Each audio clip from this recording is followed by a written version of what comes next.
Hola, soy José Martínez y continuamos en nuestra serie que espero que sea de edificación para ustedes sobre los profetas menores, grandes mensajes de pequeños profetas. Y hoy nuevamente nos corresponde hablar de dos profetas, Sofonías y Ageo. Es que hay una relación entre ellos a pesar de que vivieron con 100 años de separación. Y es que ambos fueron profetas en un tiempo muy importante en la historia de Israel, el tiempo que llamamos post-exílico, después del exilio, que incluye el regreso del pueblo de Israel, el pueblo de Judá, a su tierra y la reconstrucción de la ciudad y del templo. Además del contenido de historia bíblica, tenemos aquí la exhortación de Dios a un pueblo dejado y desanimado. Esto es parte del mensaje de Sofonías y de Ageo para nosotros hoy, especialmente en esos tiempos en que nos sentimos impotentes o incapaces para realizar las tareas que Dios nos ha puesto por delante. Sofonías y Ageo tienen un mensaje para nosotros. Así comienza el libro del profeta Sofonías. Esta es la palabra del Señor que vino a Sofonías, hijo de Cusí, durante el reinado de Josías, hijo de Amón, rey de Judá. El nombre de Sofonías significa algo como escondido o protegido por Dios, y todo nos parece indicar que vivió en Jerusalén, como algunos otros de estos profetas que hemos visto. Como hemos visto en la introducción a otros libros, no es común lo que aquí hace Sofonías, y es que él extiende su genealogía por 4 generaciones en el pasado. Algunos de los profetas apenas entendemos lo que significa su nombre y por supuesto nada de dónde proceden, pero aquí vemos 4 generaciones en la historia del profeta Sofonías. Y es probable que él estuviera intentando asegurar que la gente entiende que él es descendiente del rey Ezequías y pariente del actual rey Josías. Eso pudiera ser importante. Pero también hay quien piensa que la larga genealogía que él escribe aquí era necesaria para aclarar el origen hebreo del profeta, ya que se podría pensar que su padre pudiera ser africano, no judío. Por eso de hijo de Cusí, de etíope o africano. No sabemos. Lo que sí sabemos con bastante seguridad es que Sofonías profetizó al final del siglo 7 a.C., en el tiempo que transcurrió entre Isaías y Jeremías. Después de unos 50 años de silencio profético, a este hombre se le encarga anunciar la palabra de Dios.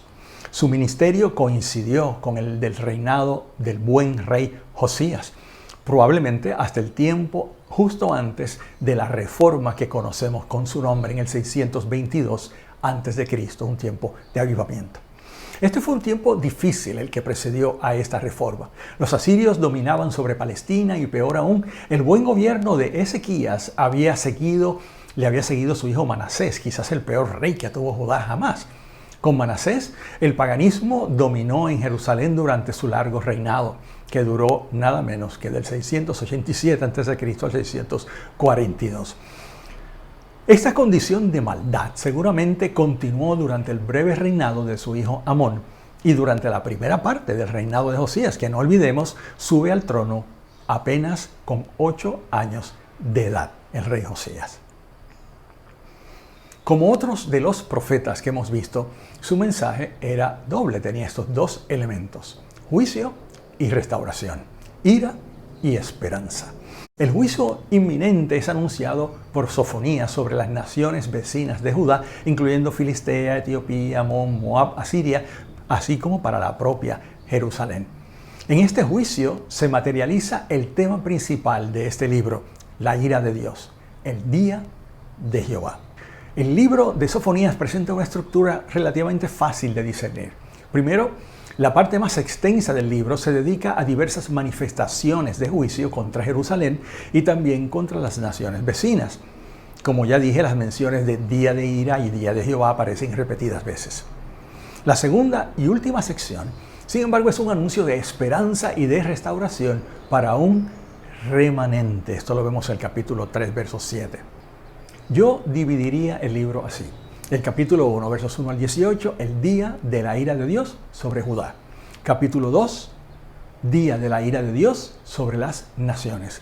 Capítulo 3, versos 1 al 8, día de la ira de Dios sobre Jerusalén. Y al final, los versos 9 al 20 del capítulo 3, día de restauración.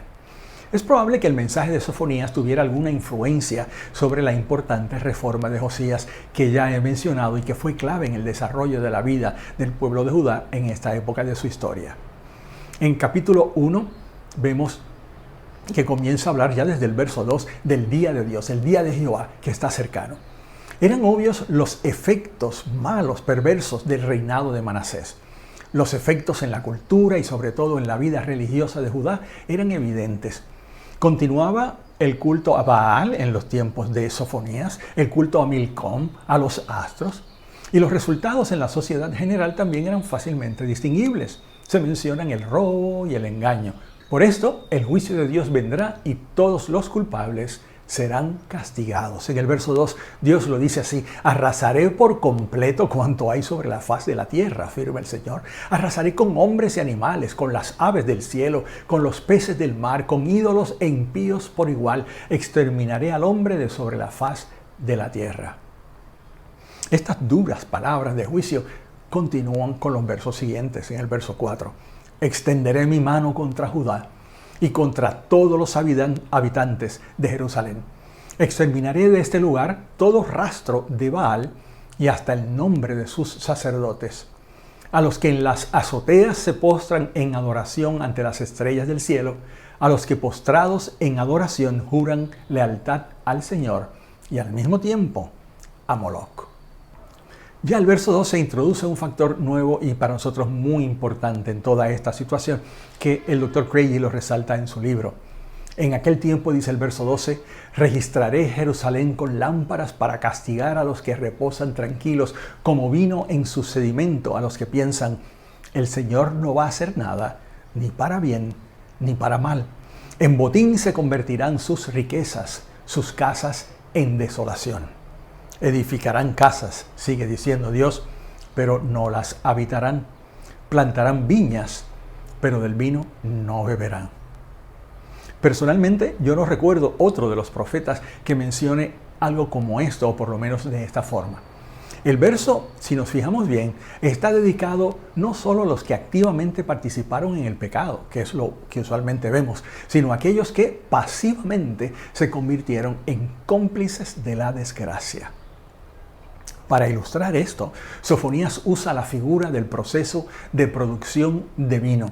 Cuando puesto al sol por un tiempo, este se asienta y si este tiempo se prolonga demasiado, el vino se va a dañar. En los tiempos bíblicos, esta figura del vino asentado excesivamente era una figura de pereza, de vagancia. Y con ella, el profeta incluye bajo el juicio de Dios a aquellos que simplemente no hicieron nada. Esto es, que no participaron del pecado activamente, y quizás esto les causaba un sentimiento de autojustificación, pero tampoco hicieron nada por evitar la debacle espiritual que se daba frente a sus ojos. La falsa idea que vemos en estas personas y que menciona el profeta de que Dios ni hará bien ni hará mal, era la conclusión evidente de una conciencia adormecida por la dejadez, soñolienta por el efecto soporífero de la mediocridad espiritual, como a veces ocurre hoy. Y es que a mí me resulta inevitable verme reflejado de alguna manera en estas palabras, porque sé que junto al pueblo de Dios, en ocasiones he sido demasiado pasivo ante las injusticias que nos rodean. Tendemos a arroparnos con un manto de pasividad ante los pecados institucionales en nuestro pueblo. Como mucho, contribuimos a la avalancha de murmuración que contra los poderes del gobierno se levantan en el pueblo no creyente, sin distinguirnos mucho de ellos. Y es triste que muchas veces adoptamos esta cómoda posición, amparándonos en una supuesta razón teológica o bíblica, que los cristianos no debemos meternos en ese tipo de cosas. Peor aún, cuando alguien se atreve a levantar su voz, lo criticamos y no lo respaldamos. En nuestro tiempo hacen falta los Sofonías de hoy. Gente que como Daniel en Babilonia, Isaías en Jerusalén y José en Egipto dan la cara por Dios y por su pueblo, así como por los principios del Evangelio exaltados en el caso nuestro en las bienaventuranzas del Sermón del Monte. Reconozco que por momentos este asunto puede tornarse en uno muy delicado o conflictivo, pero tengo que reconocer que casi por inercia Yo personalmente me inclino a la pasividad, a criticar y no hacer nada. Lo que veo a mi alrededor es semejante. Ya cuando llegamos al verso 14 y hasta el 18, vemos una descripción de ese día que se acerca.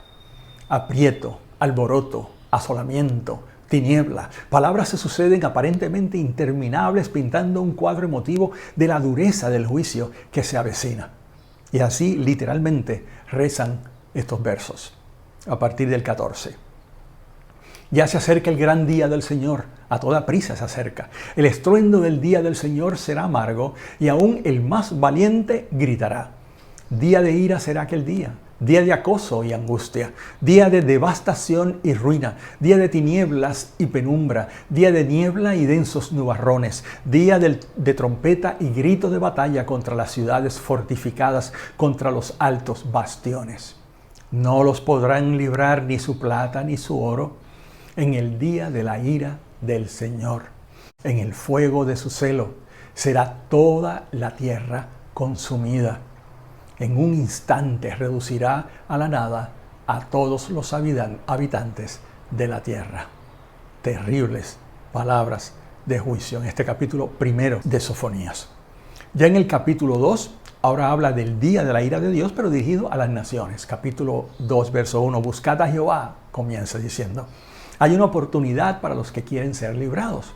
Busquen al Señor, dice el verso 3, todos los humildes de la tierra, los que han puesto en práctica sus normas. Busquen la justicia, busquen la humildad. Tal vez encontrarán refugio en el día de la ira del Señor. Hay una oportunidad. Contra los filisteos se habla en los versos 4 al 7. Se mencionan ciudades que sabemos eran filisteas: Gaza, Ascalón, Asdod y Ecrón.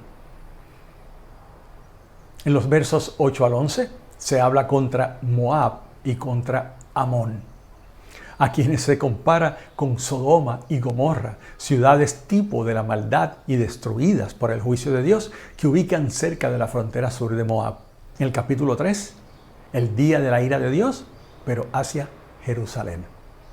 La mirilla profética se fija ahora en Jerusalén, catalogada aquí como una ciudad rebelde, contaminada y opresora. Todos los líderes son mencionados por separado. Los príncipes, los jueces, los profetas, los sacerdotes. Y es que nadie ha escuchado la voz de Dios.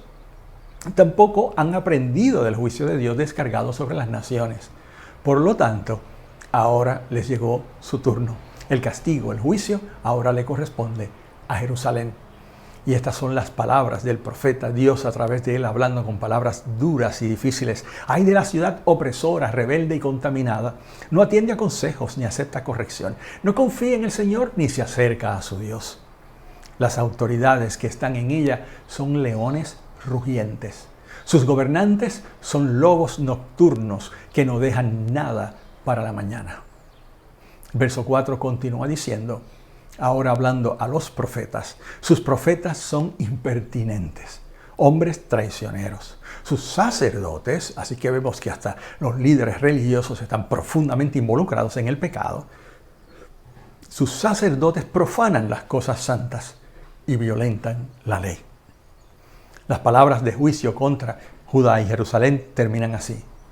Espérenme, por tanto, hasta el día que me levante a buscar el botín, afirma el Señor, porque he decidido reunir a las naciones y juntar a los reinos para derramar sobre ellos mi indignación, toda mi ardiente ira. En el fuego de mi celo será toda la tierra consumida. Y en los versos 9 al 20 llega al fin el día de la restauración. La frase que dominó la primera parte del libro, en aquel día, ¿recuerdan?, es ahora sustituida por otra muy parecida, en aquel tiempo. Y entonces llega la palabra de esperanza que comienza con un mensaje dirigido a todas las naciones más allá de Israel. En este tiempo los habitantes de Jerusalén serán sustituidos o representados por un grupo pequeño, un remanente, humilde y pobre, pero que confiará en Jehová. Será un pueblo renovado en su ética, verso 13, librado de sus enemigos, verso 15, y al que se unirán los anteriormente fastidiados, citando literalmente. Aunque el concepto de remanente se refiere principalmente a aquel residuo de la población que ha subsistido a la derrota en la guerra o al juicio de Dios, También indica el grupo del pueblo de Dios que permanece fiel a Dios, no importa las circunstancias. Así que tiene una aplicación no solo para el Antiguo Testamento, como también para el Nuevo Testamento. Pareciera que en todos los tiempos, en medio del pueblo de Dios, siempre encontraremos un grupo de fieles, un grupo de hombres y mujeres fieles al Señor que se esfuerzan por agradarle en todo y que, como aquellos de antaño, como aquellos profetas de Israel, si recuerdan en los tiempos del profeta Elías, no han inclinado sus rodillas a Baal. Ante todo, aquí en Sofonías, este remanente será un pueblo restaurado y curado por Dios. Versos 19 y 20, al que se le llama al gozo. Pero de todas las cosas que este remanente experimentará, la mayor y la mejor de todas las cosas es que Jehová está en medio de ellos. Verso 17. Esa nota de optimismo caracteriza el final de Sofonías con el que termina nuestro estudio. Con esta nota del verso 14. Lanza gritos de alegría, hija de Sión. Da gritos de victoria, Israel. Regocíjate y alégrate de todo corazón, hija de Jerusalén. El Señor te ha levantado el castigo, ha puesto en retirada a tus enemigos. El Señor Rey de Israel está en medio de ti. Nunca más temerás mal alguno. Aquel día le dirán a Jerusalén, no temas, Sión, ni te desanimes, porque el Señor tu Dios está en medio de ti como rey guerrero victorioso. Se deleitará en ti con gozo, te renovará con su amor, se alegrará por ti con cantos como en los días de fiesta. Yo te libraré de las tristezas que son para ti una carga, sigue diciendo el profeta. Estas palabras, que obviamente tienen su contexto y su importancia en la historia del pueblo de Israel, siglo VII, siglo VI, y en la que participa, por supuesto, activamente el profeta. Estas palabras no podemos pensar otra cosa que tienen un cumplimiento quizás histórico en algunas partes del libro de Israel, pero más importante en el nuevo Israel, en la iglesia de Cristo. Luego de la venida de Cristo y esta obra maravillosa que Él ha hecho en nosotros, cuando la presencia de Dios nos acompaña siempre, cuando su ley está en nuestro corazón, cuando nosotros podemos decir, no importa lo que esté pasando a nuestro alrededor, Dios está conmigo. Y créanme, mis queridos hermanos y mis queridas hermanas, hay pocas cosas en la vida que traigan satisfacción, paz, alegría, gozo, tranquilidad, que sabernos acompañados por Dios, un Dios poderoso y un Dios bueno. Que Dios te bendiga. Continuamos ahora con nuestro profeta Ageo.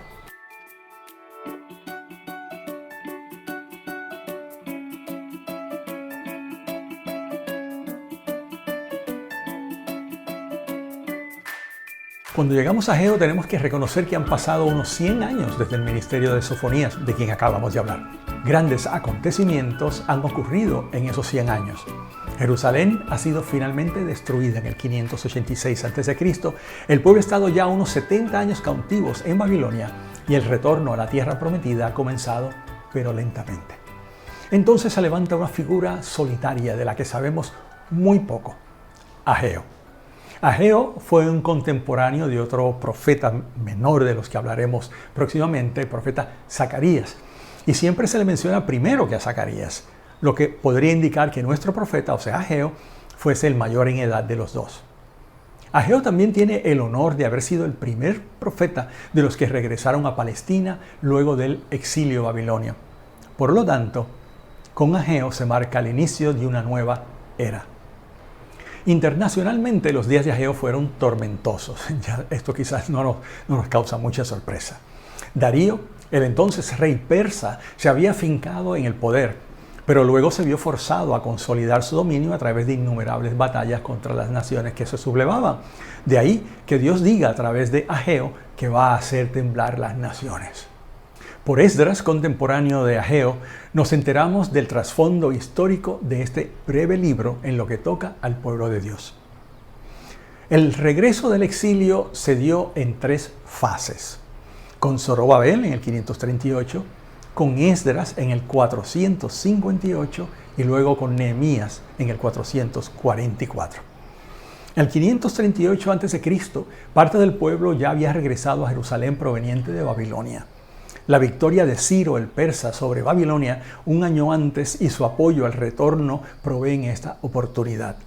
El ministerio de Ageo, que se refleja en su libro, se desarrolló 18 años después de la llegada del pueblo, aproximadamente en el año 520 a.C., y de hecho podemos ser específicos, los meses de agosto a diciembre de ese año. Pero no todos los israelitas en el exilio habían regresado. Muchos decidieron quedarse disfrutando de la comodidad en Babilonia. Los que sí regresaron a la tierra de sus padres llegaron con buenas intenciones de reparar el altar y el fundamento del templo. Pero todo se quedó ahí. Quizás por las amenazas de los vecinos samaritanos y por sus intereses personales, el pueblo suspendió la obra y se dedicó a reconstruir o a construir sus propias casas. Alguien diría, lo más natural del mundo. Bajo el gobernador Zorobabel, en este año, en 538, se organizó este regreso a Jerusalén del cual hablaba hace un segundo. Se realiza por decreto de Ciro, como ya dije. Zorobabel y el sacerdote Josué lideran una multitud de 50,000 personas que regresa, la mayoría de ellos pobres. Los que llegan con Zorobabel edificaron el altar y comenzaron la difícil tarea de reconstruir el templo. Los que llegan con Zorobabel edificaron el altar y comenzaron la difícil tarea de reconstruir el templo, acompañada a esa construcción del triste lamento al comparar con la grandeza del templo anterior, el templo de Salomón. Y todo esto ante la oposición de los samaritanos por el norte, de Amón por el este, de Gesem por el sur y de Asdod, que logra interrumpir la construcción, como ya dijimos, por 16 años. La construcción no termina hasta el año 516 a.C.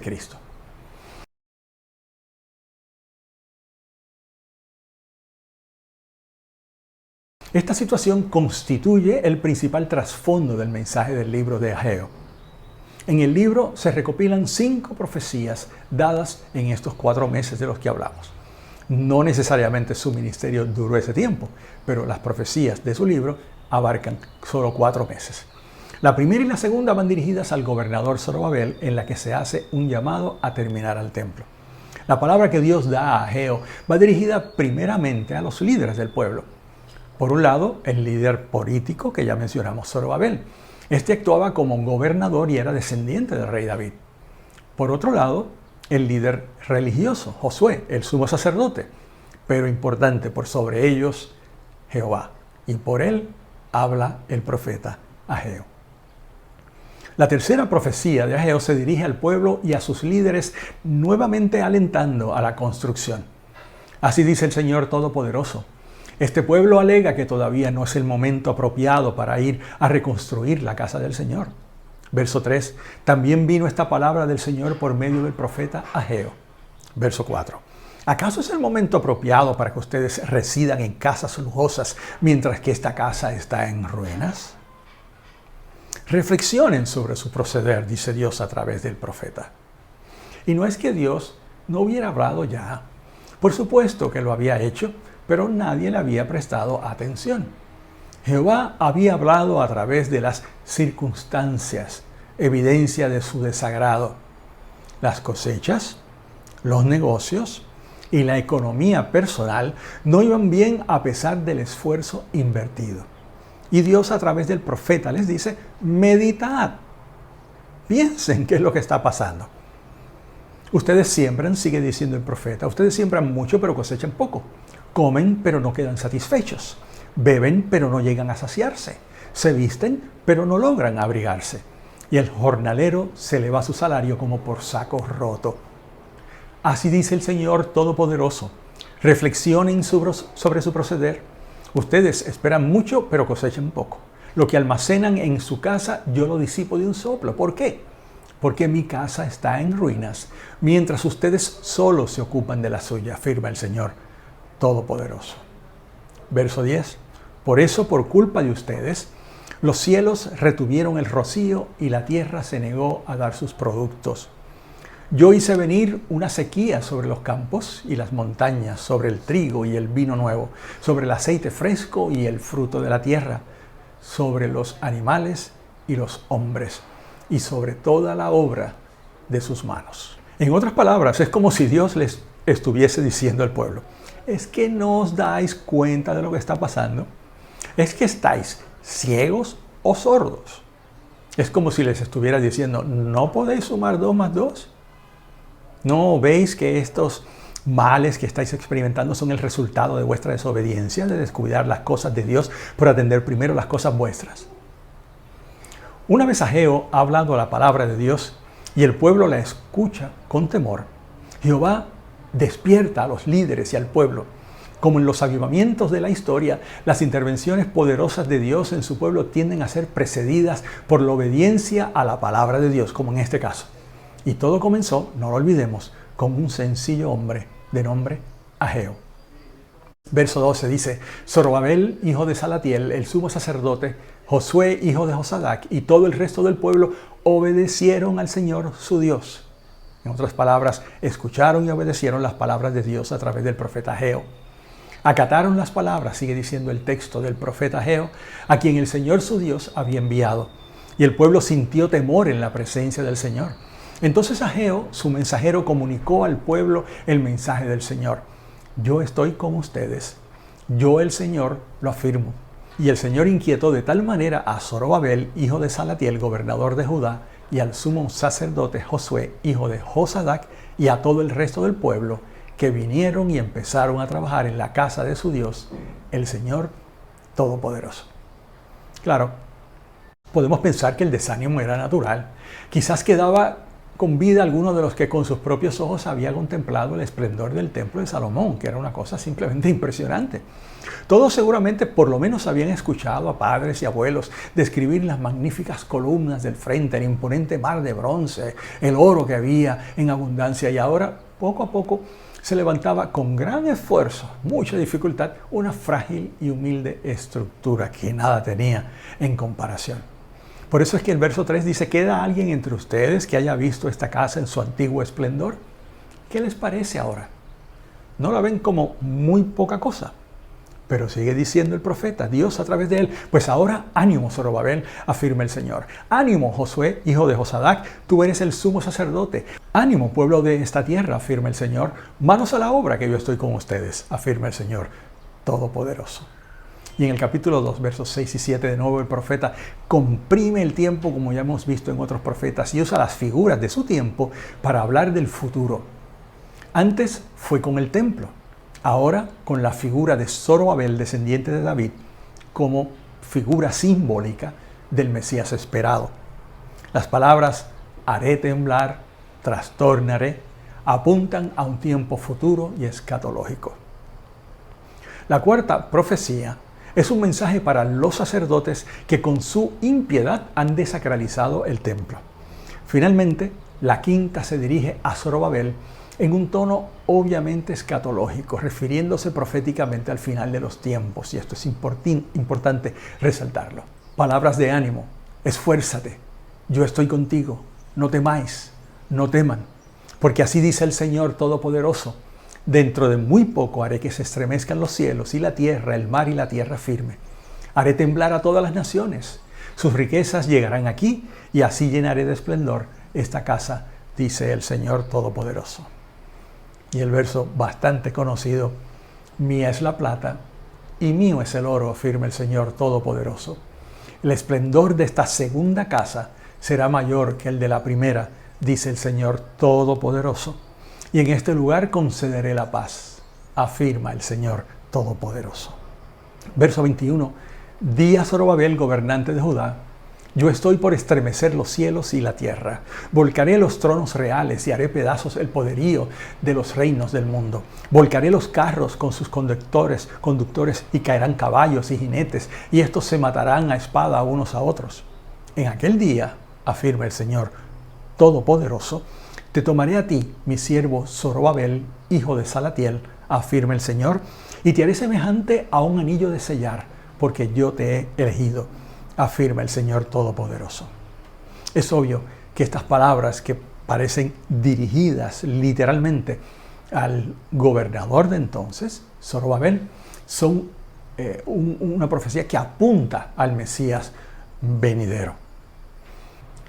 Se hace claro que el mensaje, tal y como fue conservado en este breve libro, se limitó a estimular la reconstrucción del templo. Es un relato corto, pero el ministerio del profeta seguramente duró mucho más tiempo. La brevedad de sus 38 versos puede dejarnos la impresión de que su ministerio, el ministerio de Ageo, fue sin importancia, pero nada más lejos de la verdad, y en esto hay una enseñanza poderosa, porque no es poco lo que logró Ageo. Se enfrentó a una nación recién salida del exilio, desorganizada y presa del desánimo. El pueblo que regresó lleno de ilusiones no tardó en caer en el desánimo al observar la triste realidad de lo que una vez fue la bella ciudad de David. Y peor aún, el templo había sido completamente destruido. Para hacer la situación más complicada, como ya dijimos, enemigos amenazaban e impedían el trabajo de reconstrucción. Ante esta situación imposible, dificilísima, se levanta Ageo. Aparece en escena este profeta Ageo, que probablemente ya estaba entrado en años. Seguramente una vida de testimonio le daba la autoridad ante el pueblo, y Dios le dio un mensaje para un pueblo desanimado. Ageo animó al pueblo a poner sus prioridades en orden y a dar los primeros pasos en lo que sería la restauración, no solo del templo, sino de toda la nación. El resultado tan positivo de su mensaje le convierte en el fundador del judaísmo posexílico y en predecesor de las tareas de figuras más conocidas y más estudiadas como lo son Esdras y Nehemías. Ageo es un profeta más bien desconocido. Es una figura ignorada y su libro, ignorado también, parece enterrado entre tierra de gigantes. Sin embargo, ¿podemos apreciar su papel tan importante?